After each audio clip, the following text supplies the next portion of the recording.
Mili? Yes, madam. Bado unafua? Yeah. Ebu acha kidogo, shika hii pesa. Yes. Enda uninunulie hii perfume. Siko sure ni pesa ngapi. Sawa? Sawa. Ni zawadi, ni mahali tunapeleka. Sawa, madam. Aya, kimbia.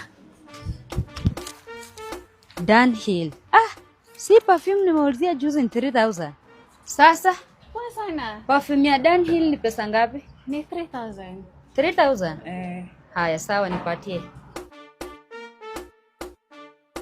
Na bosi hapa amenipea pesa ngapi?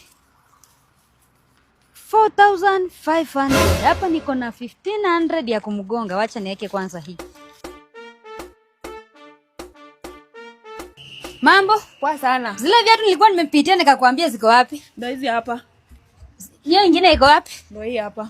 Pea moja ni pesa ngapi? 700. 700. 1400, yeah. Na mbili? 1400. 1400. Haya, sasa ndio hii hapa. Keep change.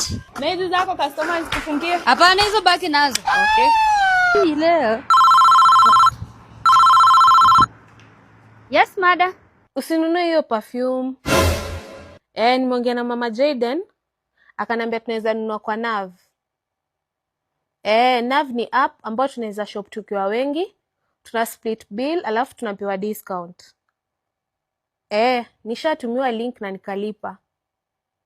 Aya, sawa basi, harakisha. Leta hiyo pesa tufanyie kitu kingine. Sema kimeumana. Sawa, madam. Kisha wewe. Kisha mimi. Kisha kabisa. Wewe telea Hai, baba. sasa ndafanya aje? Ndarudisha viatu kwa duka. Kama ndafanya aje ndio nipate hiyo pesa. Sasa madam, nini nimemuingia ati nisijukue? Madam, Yes. kuna makosa imefanyika. Gani hiyo? Si hata hizi javaa sana, naweza osha tu nipanguze nikurudishie na hizi jamani. Unirudishie tu hizo pesa. Customer kwani ukusoma hapa? Customer uwezi